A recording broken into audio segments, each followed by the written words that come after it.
네, 반갑습니다. 우리 한 번 더 앞뒤 좌우로 인사하겠습니다. 반갑습니다. 잘 오셨습니다. 네, 반갑습니다. 오늘 우리가 함께 보실 말씀은 사도행전 9장 10절에서 19절까지의 말씀입니다. 사도행전 9장 10절에서 19절까지의 말씀입니다. 다 찾으셨으면 한 절씩 교독하시고 마지막 절은 합독하시겠습니다. 그때 다메섹에 아나니아라 하는 제자가 있더니 주께서 환상 중에 불러 이르시되 아나니아야 하시거늘 대답하되 주여 내가 여기 있나이다 하니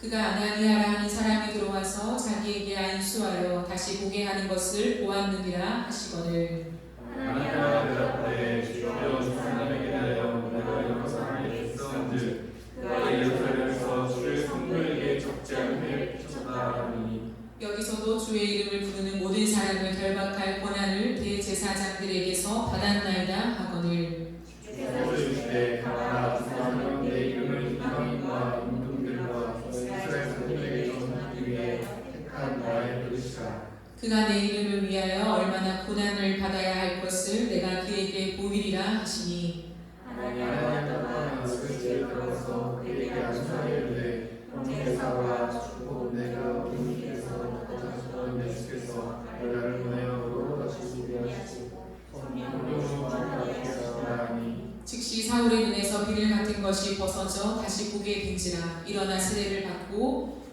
음식을 먹음에 강건하여 지니라. 아멘. 부르심 시리즈 두 번째 시간입니다. 오늘은 부르심 외적 확신이라는 제목으로 하나님의 말씀을 함께 나누도록 하겠습니다.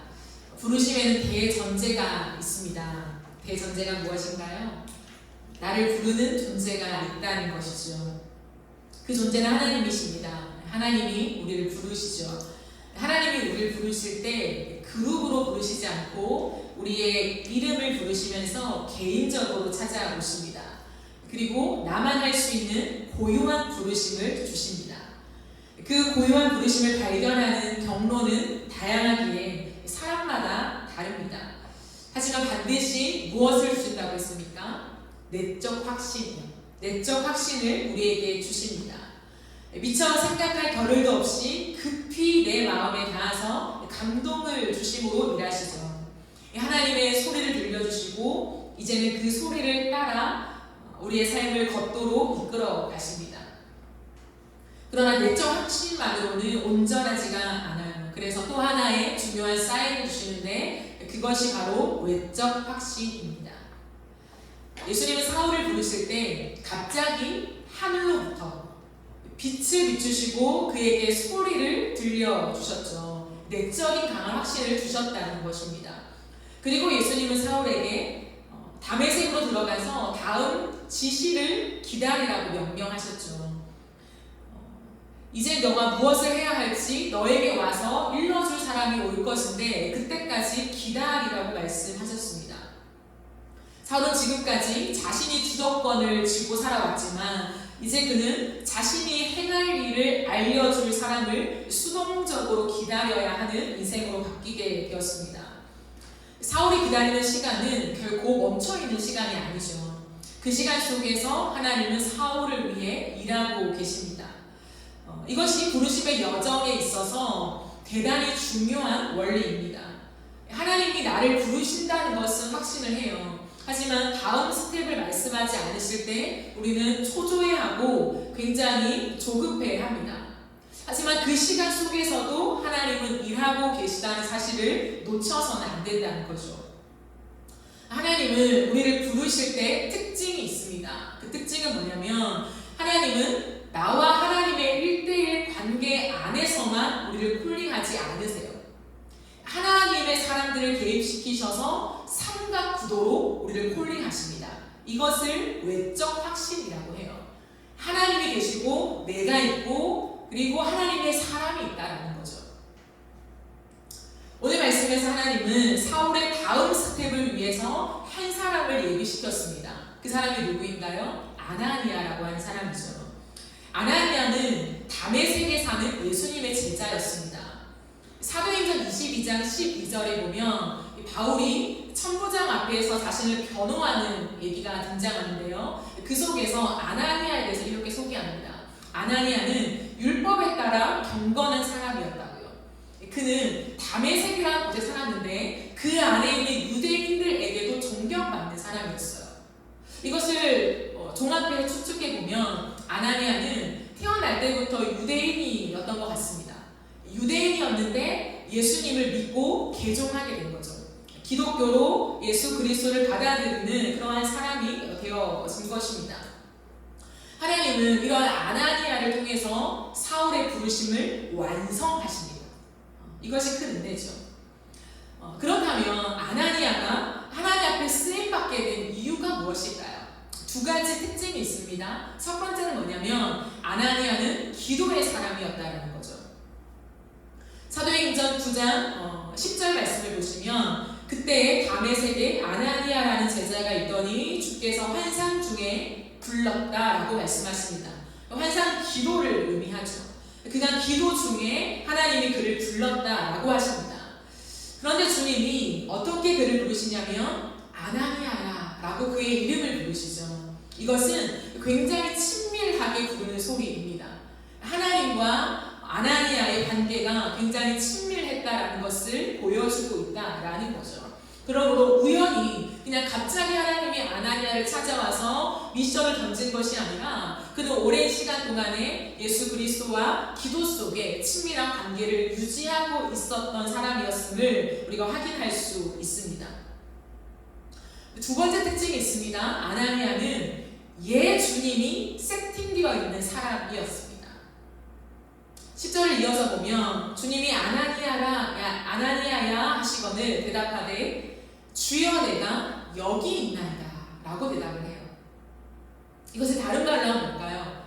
주님 아나니아야 라고 하니까 아나니아가 주님 제가 여기 있어요 라고 하는 거예요. 이것은 단순히 장소적인 의미에서 하나님 제가 여기 있습니다 라고 자신을 내비치는 것이 아니라 주님이 뜻을 행할 준비가 되어 있는 자세를 보여줍니다. 주님 말씀하세요. 주님이 어떤 말씀을 하시던지 제가 이행하겠습니다 라고 하는 태도를 보여주고 있다라는 거죠. 예수님께서는 그런 태도를 갖춘 아나니아에게 이렇게 말씀하십니다. 너는 일어나 직가라 하는 거리로 가서 유다의 집에서 다소 사람 사울이라 하는 사람을 찾아라. 그가 지금 기도하고 있다. 그가 아나니아라는 사람이 들어와서 자기에게 안수하여 다시 보게 하는 것을 보았다라고 하죠. 예수님은 아나니아를 준비하고 있는 이 시간 속에 사울에게 힌트를 주십니다.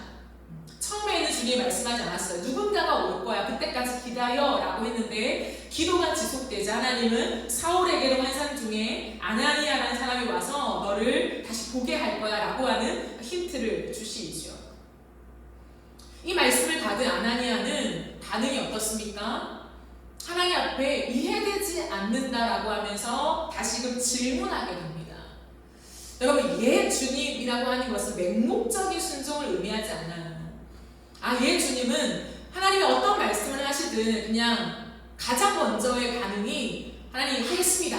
이게 아니에요. 때로는 우리의 이해에서 온전히 납득되지 않는 주님의 요구가 있을 수도 있다는 거죠. 그때 아나니아는 겸손하게 주님 앞에 자신이 이해되지 않는 것을 질문하게 됩니다. 아나니아가 이렇게 말하죠. 주님, 이 사람은 굉장히 유명한 사람입니다. 주님도 아시지 않습니까? 이 사람은 우리와 같이 예수의 이름을 위하는 사람들을 지금 잡아 넣으려고 합니다. 라고 하죠. 여기 다메섹에서도 주의 이름을 부르는 모든 사람을 결박할 권한을 대제사장에게 받아서 여기까지 온 사람입니다. 라고 얘기합니다.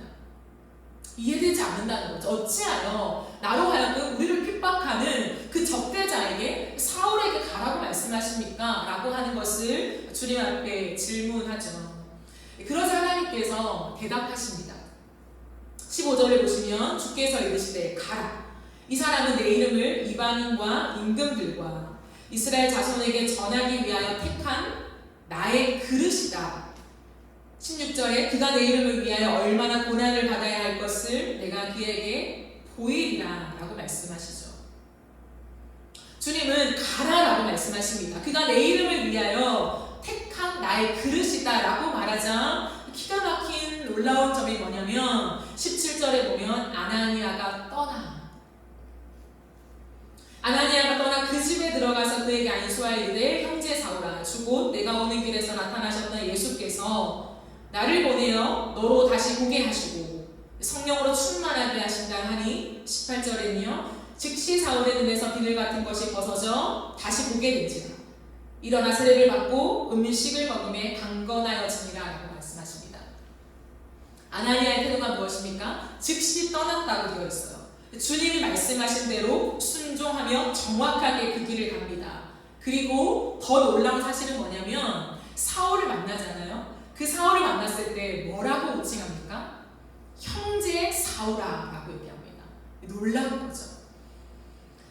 사울은 누구인가요? 사울의 본래 의도로 따지면 아나니아를 잡으러 온 사람이에요.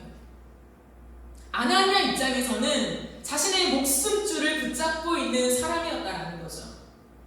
아나니아는 다메섹에 있는 그리스도인 무리에서 아마 리더십이었던 것으로 생각됩니다. 그러니 사울의 손에 붙잡혀서 옥에 가야 되는 지금 상황이었다라는 거예요. 사울은 그 이전에 스데반 집사님을 죽인 사람이었죠. 돌로 쳐 죽인 장본인이었습니다. 그러니까 이 수많은 그리스도인, 예루살렘에 있는 사람들뿐만 아니라 이 다메섹에 있는 그리스도인들에게도 이 사울의 이름은 엄청나게 적대자의 이름으로 퍼져 있다는 거죠. 그런 사람에게 모든 그리스도인들의 마음에는 거룩한 분노가 일어났을 것입니다. 예수를 몰라서 예수 믿는 우리를 다 잡아 죽이는 저런 악랄한 사람. 어쩌면 스데반을 죽였듯이 이제 아나니아를 포함한 수많은 그리스도인들을 죽일 참이라는 거죠. 그런데 예수님께서 그런 사울에게 가서 너가 안수를 해줘. 그와 접촉하라는 거죠. 그리고 그의 어두운 눈을 뜨게 하래요. 여러분 이것은 쉬운 것이 아닙니다. 내가 정말 미워하는 사람, 지금까지 하나님의 일에 거부반응을 일으켰던 그 사람에게 하나님이 축복하라는 마음을 주실 때 곧바로 순종이 됩니까? 잘 안 돼요. 하지만 주님은 내가 그를 택했다라고 말씀하시며 이방인을 위한 사도로 그를 세우겠다라고 전달하라는 거예요. 여기에 아나니아는 예 주님이라고 반응을 합니다. 여러분 이런 사람이 진짜 하나님의 사람이에요. 아나니아는 어떻게 이런 순종이 가능했을까요? 이유가 있다는 거예요. 아나니아에게 가장 중요한 것이 뭐냐면 예수의 이름이었어요. 그의 인생에서 이제는 모든 것을 통틀어서 가장 중요한 것은 예수의 이름이었습니다. 그것을 어떻게 알 수 있습니까? 아나니아는 14절에서 자신을 포함한 예수님을 믿는 사람들을 무엇이라고 표현하냐면 주의 이름을 부르는 사람이라고 표현하고 있습니다. 많은 수식어가 있을 수 있습니다. 그러나 아나니아가 선택한 것은 뭐냐면 주의 이름을 부르는 사람, 예수의 이름을 부르는 사람들이라고 자신을 소개하며 그리스도인들 무리를 지칭하고 있다라는 거죠. 예수의 이름이 무엇입니까? 자기 백성을 그들의 죄에서 구원할 자라고 하는 이름이에요. 아나니아는 예수 그리스도를 만나면서 자신의 모든 죄를 깨닫게 되었습니다. 유대인으로 살아온 아나니아는요 모든 율법을 다 지킨 사람이었어요. 사람들에게 존경을 받습니다. 지금도 다메섹에 있는 유대인들로부터 존경을 받는다고 하면 그의 인생은 굉장히 잘 살아왔다는 거예요. 흠이 없는 삶, 결함이 없는 삶을 살아왔다는 거죠. 그러나 예수 그리스도를 만나면서 아나니아가 깨닫게 된 것이 뭐냐면 내가 정말 치가 떨릴 만큼 더러운 죄인이라고 하는 사실이었던 거예요.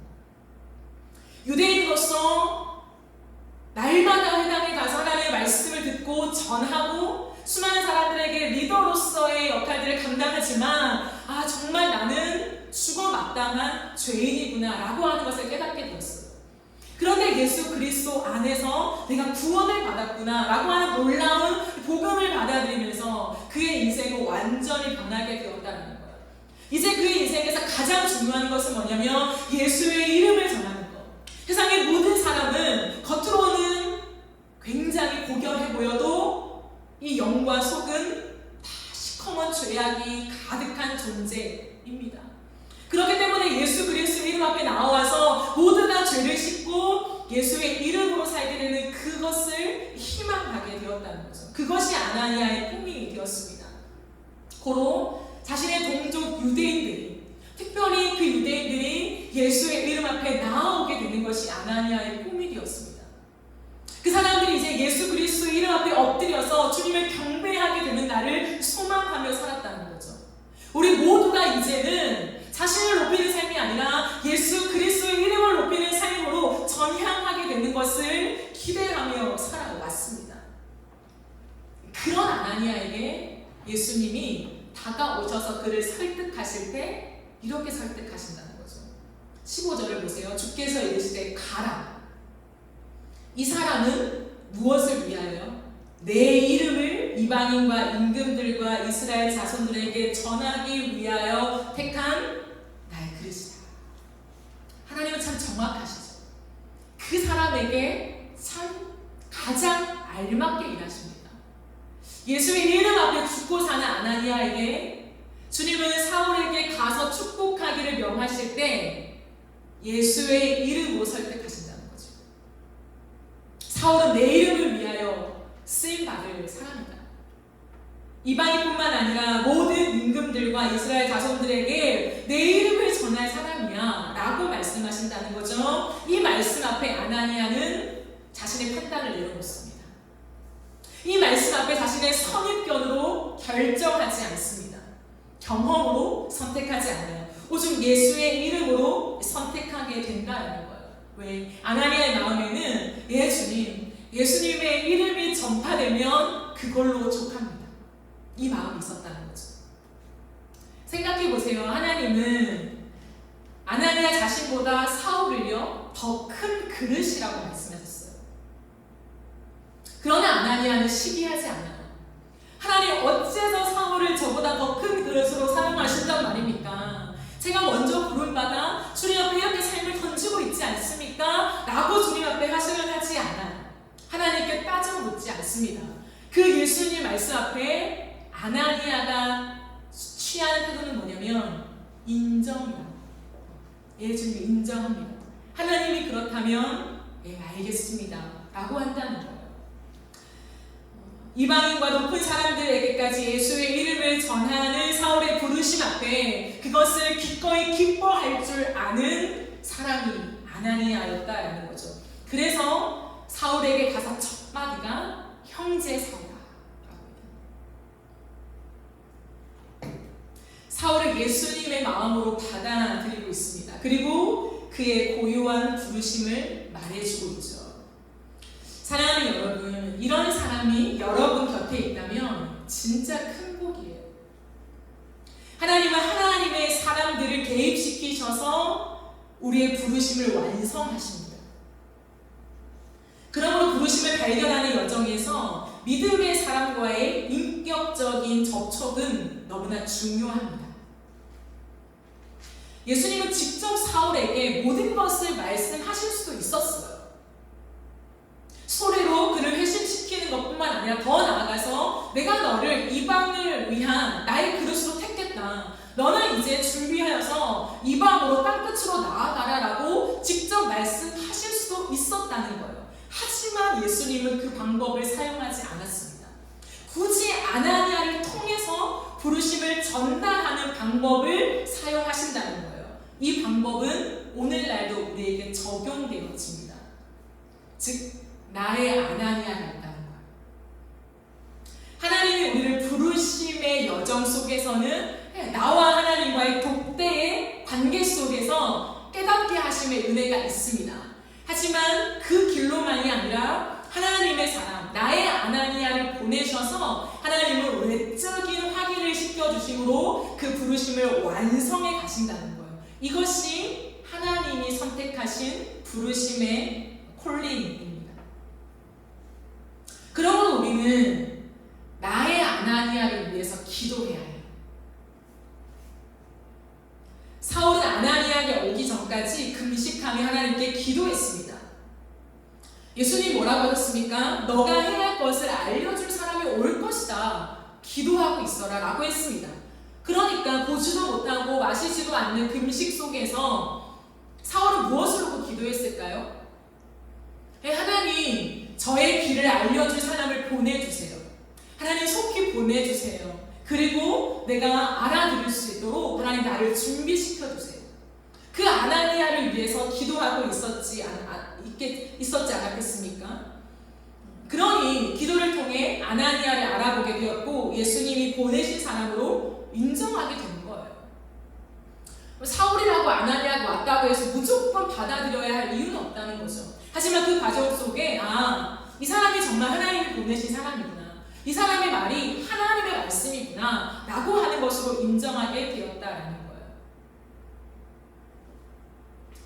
외적 확신을 얘기할 때 많은 사람들은 타인이 나의 재능을 발견해 주거나 칭찬해 주는 것으로 확인된다고 생각할 때가 많아요.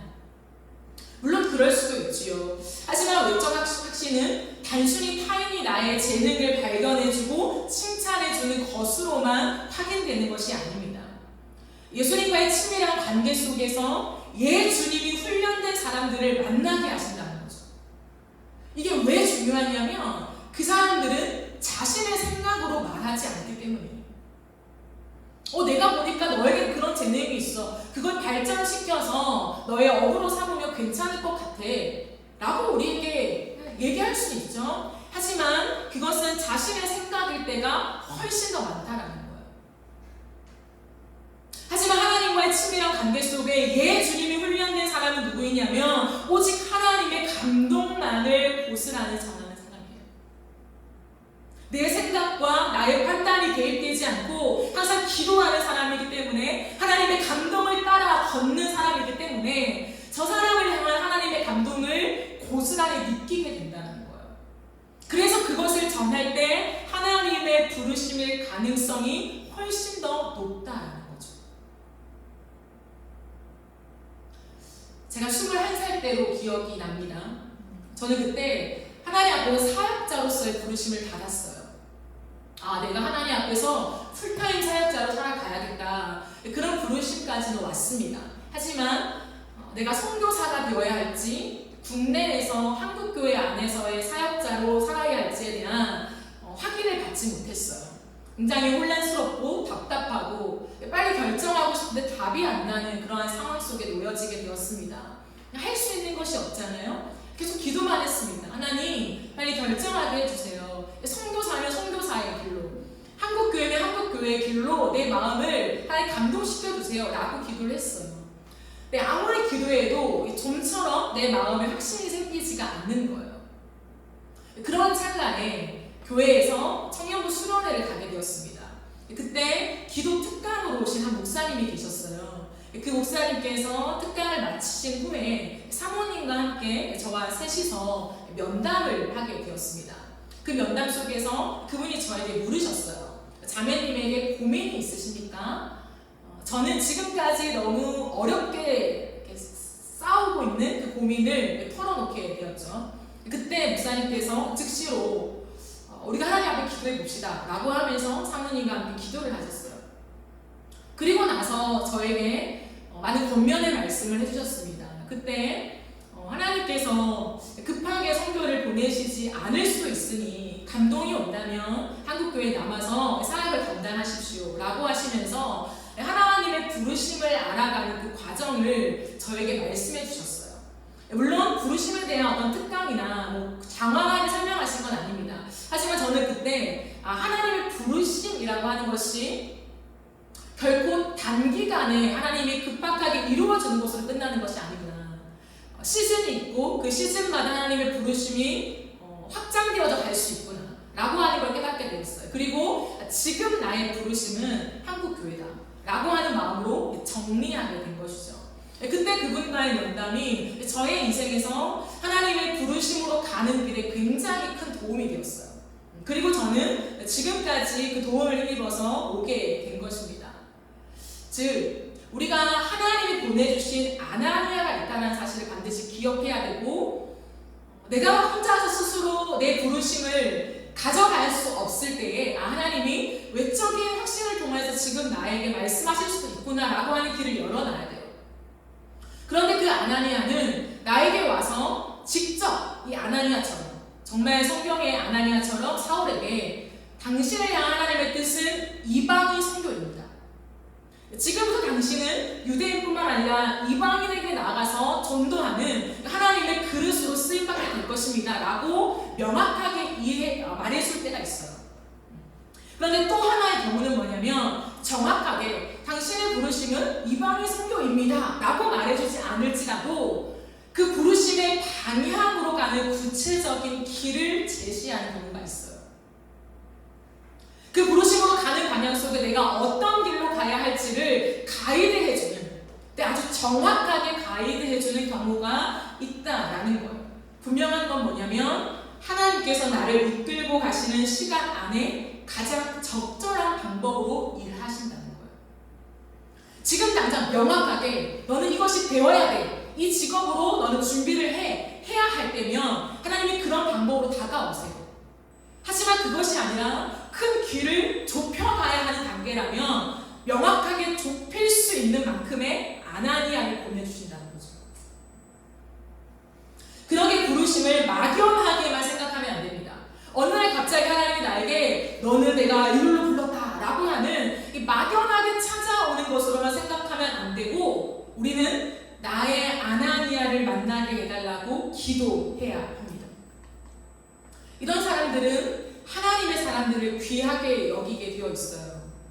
여러분, 하나님의 사람들을 가까이 하십시오. 그게 복입니다. 사람을 가려 사귀라는 것이 절대 아닙니다. 하지만 우리의 주변에 하나님의 사람이라고 생각되는 그런 존재들을 놓아야 돼요. 가까이 가야 됩니다. 왜냐하면 오직 예수의 이름으로 사는 사람은 다르기 때문이에요. 결국 똑같지가 않아요. 오늘 하루의 일상을 살아가면서 모두가 다 동일한 24시간이라는 시간 속에 바쁘게 인생을 걸어갑니다. 다 내가 할 일이 있다는 거죠. 쌓아가야 할 내 목표가 있어요. 근데 그 시간 안에 오직 예수의 이름 앞에 붙잡힌 바 되어서 하나님 앞에 나를 낮추고 말씀 앞에 나를 적용시키고 내 삶을 해석해내고 그렇게 다름질하는 사람이 많지가 않아요. 그렇게 살아가는 사람과 하나님이 나의 주인입니다 라고 하며 내가 마음대로 살아가는 사람의 삶은요, 하나님이 보시는 기름 부으심이 다릅니다. 같을 수가 없어요. 그러므로 그런 사람은 하나님의 통로가 된다는 거예요. 하나님의 음성이 들려지게 하는 전달자가 됩니다. 그런 사람은 하나님의 부르심대로 가게 하는 안내자가 된다는 거예요. 그럼 이것을 명심해야 돼요. 그러므로 내 인생을 내가 설계해서 내가 가져가는 거지 라고 생각하지 마시고, 하나님은 하나님의 사람들을 세워서 그 사람들로 하여금 나에게 전달자가 되게 하는구나. 하나님과 나를 소통하게 하는 그 중개자의 역할을 감당하게 하시는구나 라고 하는 하나님의 방법을 이해해야만 합니다. 여러분에게 아나니아가 있으십니까? 우리가 하나님 앞에 나아가는 이 여정은 그렇게 단기간으로 끝나지 않아요. 그렇기 때문에 아나니아가 반드시 한 명일 필요는 없죠. 하나님이 때에 맞게 우리에게 또 다른 아나니아를 보내주시면서 우리의 길을 도우시고 우리가 가야 할 방향을 제시하시며 그 길로 우리를 인도하신다는 사실을 반드시 기억해야 합니다. 여러분의 일주일의 삶 속에 이 하나님의 사람들과의 대화가 얼마만큼 차지하고 있습니까? 이건 꼭 사역자만을 의미하지 않아요. 사역자만 하나님의 사람이다라고 말하는 것이 아닙니다. 제가 말한 예수의 이름 안에 신음하며 살아가는 사람들, 진짜 그 말씀 앞에 순종하기를 애를 쓰며 다름질하는 사람들, 하나님의 말씀을 기준으로 삼으며 항상 나의 삶을 그 말씀 안에 해석하는 사람들을 하나님의 사람이라고 얘기해요. 그 사람들과의 대화를 얼마만큼 이어가고 있으십니까? 그게 없다면 안 돼요. 여러분의 인생 속에 내가 친한 사람들, 좋은 사람들, 직장 동료들 많은데 하나님의 사람은 아니에요. 예를 들어 관계를 유지하십시오. 하지만 또 다른 시간 안에 하나님의 사람들과의 대화를 늘려가야 돼요. 특별히 여러분이 지금 부르심을 향해 가는 여정 속에 내 고유한 부르심이 무엇일까? 그 하나님의 음성을 찾아야 하는데 좀처럼 찾아지지 않을 때는 더욱더 나의 아나니아에게 가야 해요.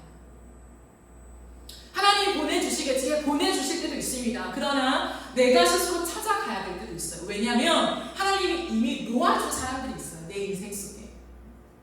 가만히 생각해보면 그래 저 사람은 하나님의 사람이지 라고 감동이 오는 사람들이 있다는 거예요. 그 사람과 만나요. 커피를 마실 때 그 사람들과 커피를 마시며 대화를 하십시오. 그럴 때 여러분 명확하지 않을지 모르겠지만 기준을 잡고 갈 수 있는 힌트는 굉장히 많이 얻을 수 있어요. 그러므로 여러분의 인생을 돌아보시면서 내가 누구와의 대화에 시간을 많이 할애하고 있나를 한 번 더 점검해 보시고 그 속에 하나님의 사람들을 넣으시면 좋을 것 같습니다. 사랑하는 여러분, 하나님은 우리의 인생 속에 분명한 목적을 가지고 계십니다. 그래서 우리의 인생에 가장 시급하고 중요한 일은 하나님의 부르심을 받는 것입니다. 부르심 없이 내 인생을 쌓아가면 안 됩니다. 부르심을 따라 살아야 한다는 거죠. 그렇다고 부르심을 찾기 전까지 모든 삶을 멈추라는 것은 아닙니다. 나의 일상을 살아가는 동안에 하나님의 부르심에 집중하십시오. 나의 관심을 하나님의 부르심에 두어야 합니다.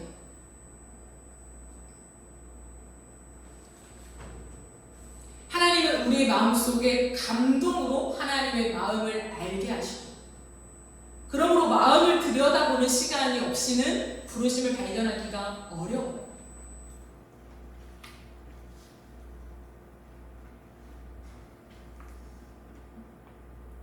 부르심의 과정 속에 하나님은 우리에게 하나님의 감동을 넣어주실 때요. 하나님의 마음을 계속 묵상하게 하시는 영역으로 우리를 이끌어 가십니다. 순간의 감동이 있어요. 말씀을 들을 때나 어떠한 소식을 들었을 때, 어떠한 영역의 일들을 봤을 때 내 마음에 감동이 주어질 수 있습니다. 그러나 시간이 지남에 따라 그 감동이 나에게 희미해진다면 그것은 하나님의 고유한 부르심이 아닐 가능성이 높아요. 그러나 내가 순간적으로 경험한 감동일지라도 그 감동이 지속되는 경우가 있습니다. 끝없이 그 영역을 하나님 고민하게 하시고 내 마음에 닿게 하시며 순간순간 떠오를 수밖에 없게 만드는 때가 있습니다. 그때가 고유한 부르심으로 하나님이 가라고 하는 사인일 때가 많다는 거예요. 그래서 마음의 확인이 너무 중요하다는 거예요. 그리고 그런 하나님의 사람들과의 대화 속에 내 마음을 끝없이 뛰게 하는 것이 무엇인가를 발견해 나가는 시간들이 그토록 중요하다는 거예요.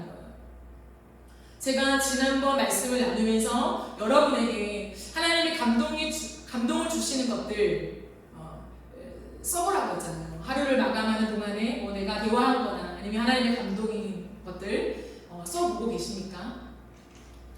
쓰셔야 돼요. 써봐야 돼요. 하나님이 나에게 어떤 감동을 주는가. 왜냐하면 감동이 순간일 때가 많다는 거예요.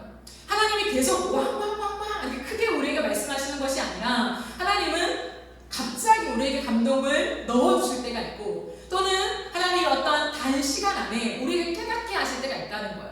그래서 그것을 적어놓고 계속 그 감동이 나의 마음에 맴도는지를 체크해 나가는 과정이 필요합니다. 부르심은 하나님과 나의 동력이에요. 하나님이 그냥 넣고 가시는 것이 아니라 하나님과 나의 관계 속에 부단히 체크하고 함께 쌓아가야 되는 그러한 영역이라는 것을 여러분이 기억하시면 좋겠습니다. 말씀을 정리하겠습니다. 사랑하는 여러분, 하나님은 우리를 부르십니다. 하나님은 우리를 부르시는 것에 아주 깊은 마음을 들이십니다. 하나님은 하나님과 나의 1대1의 관계 안에서만 우리를 콜링하지 않으십니다. 하나님의 사람을 개입시키셔서 삼각 구도 안에 우리를 콜링하십니다. 이것이 바로 외적 확신입니다. 그러므로 관계의 고립은 부르심을 어둡게 할 수 있습니다. 때로 누군가는 꿈을 찾지 못하고 일자리를 아직 구하지 못한 사람들이 있습니다. 하지만 그렇다고 해서 고립되면 안 됩니다. 그럴수록 나의 아나니아를 위해 기도하고 인격적인 접촉을 유지해 가야 합니다. 특별히 예수의 이름 앞에서 예 주님이라고 그런 마음과 태도로 살아가는 사람들을 귀하게 여기고 가까이 하며 살아가야 합니다. 그 만남과 대화가 나의 부르심을 구체화시키는 티핑 포인트가 될 수 있습니다. 바라기는 외적 확신을 통해서 고요한 부르심을 확인해가는 저와 여러분의 삶이 되어지기를 간절히 바라고 소망합니다. 우리 이 시간 함께 찬양하겠습니다.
잘 이루도록 우리를 부르시는 하나님이신 줄 믿습니다. 그 부르심을 찾아갑니다. 하나님 돈을 쫓아 살아가지 않게 하시고 해왔던 것을 유지하며 살아가지 않게 하시고 그 부르심을 따라 나의 삶의 걸음을 옮기는 자가 될 수 있도록 인도하여 주시옵소서. 그 부르심을 발견하는 과정 속에 내적인 확신이 있습니다. 하지만 그 통로만이 아니라 또 한 통로를 여시사 하나님의 사람들을 개입시키셔서 삼각구도 안에서 우리를 콜링하시는 하나님, 그 외적 확신이 우리에게 있게 하여 주시옵소서. 우리에게 아나니